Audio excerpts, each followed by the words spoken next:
तुमच्या computer skills upgrade करायच्या आहे? दिशा कम्प्युटर इन्स्टिट्यूट घेऊन आले आहेत महा डिस्काउंट ऑफर. आता कोणताही कोर्स करा फक्त 1800 रुपयांमध्ये.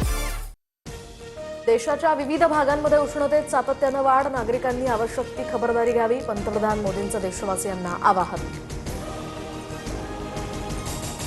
अमित शहा कांदा प्रश्नावर 10 दिवसात तोडगा काढणार, दिल्लीमध्ये शहांसोबत राज्य सरकारची 45 मिनिटं चर्चा, सकारात्मक निर्णयाचेही संकेत. 10 लाख टन कांदा खरेदी करण्यावर शहा सकारात्मक, नाफेडकडून 15 रुपये 80 पैशांनी कांद्याची खरेदी, कांद्याचे दर आणखी कसे वाढवता येईल यावरही चर्चा सुरू, मुख्यमंत्री फडणवीसांची माहिती. दिल्लीतील बैठकीत एमएसपी इथेनॉल कोटा वाढवण्याच्या सूचना, साखर कारखानदारांचे सुद्धा प्रश्न सुटणार, मुख्यमंत्री फडणवीसांची ग्वाही. शिवसेनेसोबत नाशिक आणि छत्रपती संभाजीनगरच्या जागेचा तिढा, तर राष्ट्रवादीनं पुण्याची जागा मागितली आहे. दोन्ही जागांचा तिढा आम्ही सोडवू, विधान परिषदेच्या जागेवरून मुख्यमंत्री फडणवीसांचं भाष्य. विधान परिषदेच्या जागा वाटपाचा विषय 2 दिवसात संपेल, फडणवीसांनी सांगितलेल्या जागेवर चर्चा होईल आणि विषय जागा वाटपावर उपमुख्यमंत्री एकनाथ शिंदेंचं वक्तव्य. विधान परिषदेच्या 3 जागांसाठी आम्ही मागणी केली आहे, सकारात्मक निर्णय होईल, बैठकीनंतर उपमुख्यमंत्री सुनेत्रा पवारांची प्रतिक्रिया. दिल्लीमध्ये अमित शहा फडणवीसांमध्ये बंद दाराआड चर्चा, तर विधान परिषदेच्या जागा, महायुतीमधील अंतर्गत वाद आणि अर्थ खात्यासंदर्भात फडणवीसांनी सुनेत्रा पवार यांचं मत शहांकडे मांडलं, सूत्रांची माहिती. राष्ट्रवादीनं माझ्याकडे अर्थ खात्याची मागणी केली नाही, अर्थ खात्याची मागणी केल्यावर सांगेन, पत्रकारांच्या प्रश्नावर मुख्यमंत्री फडणवीसांची प्रतिक्रिया.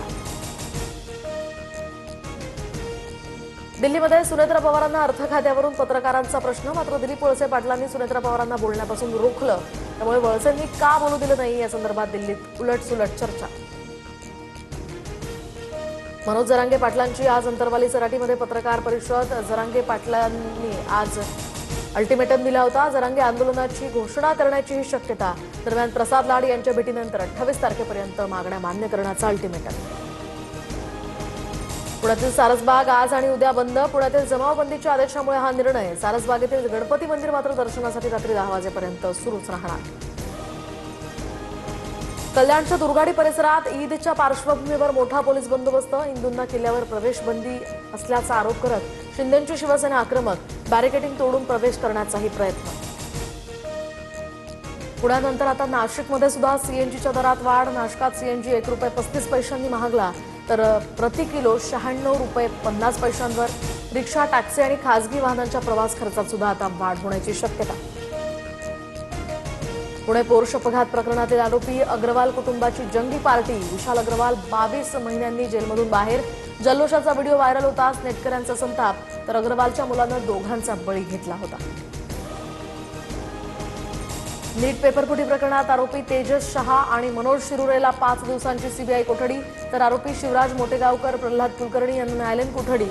प्रकरणामध्ये आतापर्यंत 13 जण अटकेत. तुकाराम मुंढे ऍक्शन मोडमध्ये, एफडीए आयुक्तपदाची सूत्र हाती घेताच कारवायांचा धडाका. काल दिवसभरात 40 कारवाया, धाराशिवमध्ये 46,000चा भेसळयुक्त खवा, तर पुण्यामध्ये केमिकलयुक्त आंबे जप्त.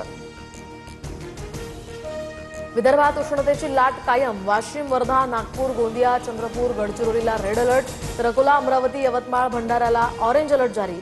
चंद्रपुरातील ब्रह्मपुरीमध्ये सर्वाधिक 46.6 अंश सेल्सिअस तापमान. नागपुरात 24 तासात उष्माघातानं 10 जणांचा मृत्यू झाल्याचा संशय, मृतकांमध्ये भिक्षकऱ्यांसह 3 रेल्वे प्रवाशांचाही समावेश. मृत्यूच्या अहवालानंतर कारण स्पष्ट होणार. नागपुरात होर्डिंगसाठी परवानगी विना आता 4 झाडांची कत्तल, पालिकेची परवानगी न घेताच कंत्राटदाराकडून वृक्षतोडीचा हा प्रकार, कंत्राटदारावर गुन्हा दाखल होण्याची मागणी. एअर इंडियाला इंधन दरवाढीचा फटका, देशांतर्गत 22% उड्डाणांमध्ये कपात. जून ऑगस्ट दरम्यान काही मार्गांवरच्या फेऱ्या कमी होणार, कंपनीच्या परिचालन खर्चावरही परिणाम. वैभव सूर्यवंशीची 97 धावांची वादळी खेळी, राजस्थानचा हैदराबादवर 47 धावांनी विजय. क्वालिफायर 2 मध्ये उद्या राजस्थान आणि गुजरातची लढत. दक्षिण मुंबईतील संवर्धन यादीमध्ये बाळासाहेब ठाकरेंच्या पुतळ्याचा समावेश का नाही? ठाकरेंची शिवसेना या संदर्भात आक्रमक, तर विरोधानंतर पुतळ्याचा यादीत समावेश करून नव्यानं प्रस्ताव आणण्याचे निर्देश. मला तुमच्या कम्प्युटर स्किल्स अपग्रेड करायच्या आहे? दिशा कम्प्युटर इन्स्टिट्यूट घेऊन आले आहेत महा डिस्काउंट ऑफर. आता कोणताही कोर्स करा फक्त 1800 रुपयांमध्ये.